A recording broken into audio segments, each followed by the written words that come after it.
Hello sport fans and welcome to the chapter 3 of FIFA and McDonald's Fantasy League.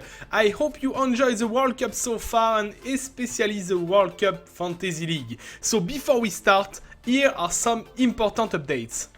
The round 1 results were pretty good for us. We got 81 points. It got us to the 37th place out of approximately 1.5 million players. We ranked first from players who didn't pick Ronaldo as a captain. It's going well for us in this round also. You can check our team in previous videos.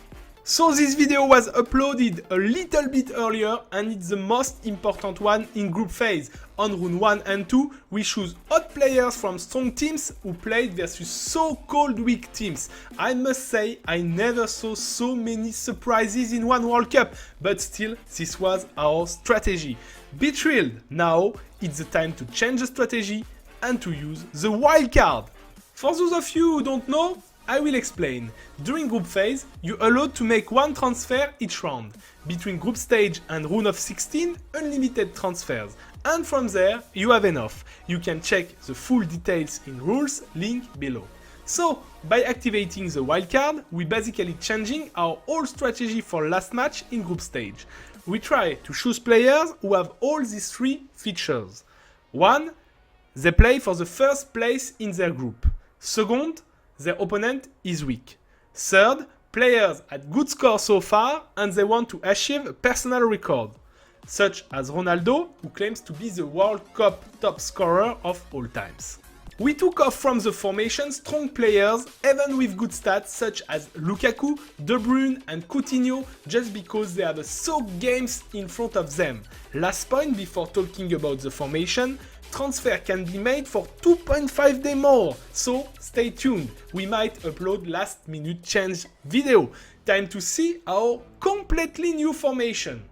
As goalkeeper, Rui Patricio from Portugal team will probably save the clean sheet versus Iran. Portugal is facing head-to-head versus Spain on the lead of Group B.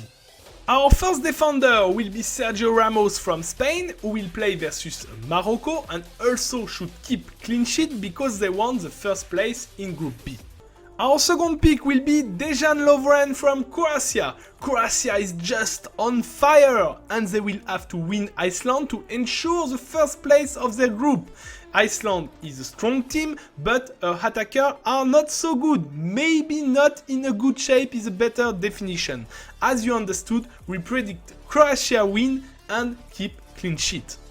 Our last defender will be Marcelo from Brazil. This is a must-win game from Brazil, but actually stay tuned about this pick, it may be replaced. Okay, now the interesting midfielders part. This part is interesting because it's based on statistics and number, but like you know in football, you can't predict all. So we're eager to see if our hunch work. First pick. How could you not pick Denis Cheryshev from Russia? This guy is just on fire. Earned 20 points in this game so far with 3 goals for hot Russia.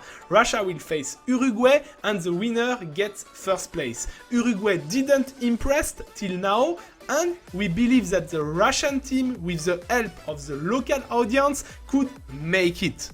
The second pick will be João Moutinho from Portugal that plays versus Iran, also for the lead of their group. Moutinho gives many assists from Portugal team and in this game he should help Ronaldo break the group stage goal scored by one player. For the third pick, what more can we say about Luka Modric from Croatia, who's showing perfect football? He scored twice this tournament and as I said, Croatia's next match is versus Iceland. A win will promise the Croatians the first place from Group D. For my fourth midfielder, I chose Mile Jedinak, who just leads the Australian team by himself, scoring twice so far. Their next match is versus Peru. Stay tuned for this pick that may change. And finally, my last midfielder, this time it just got to work and I'm talking on Thomas Müller, of course, with the best statistics on Germany team, and in easy match versus Korea, he must supply what we expect from him. And now for the attackers. Well, those were easy choices, also we had one hesitation. Since Saudi Arabia's defense is about the same as Kids League level, we thought of putting Mohamed Salah in. Eventually, we picked Ronaldo as a captain who's facing Iran and no doubt he wants to break the goals record. The second attacker is Diego Costa, who will face the Morocco. Costa also scored 3 goals in Group B so far, and he knows Spain first place depends very much on his goals. And finally for the bench, we choose players from strong teams who will play 20-30 minutes, so they will get 1-2 points minimum. It's better for getting minus points. We are really thrilled about those picks, and as I said, we can make fine tunings. Don't forget to like and subscribe to get real-time updates. I'm also reminding you join our Money Prizes League. You can find all the details that you need below. Feel free to share your thoughts, and we will see you in our next video.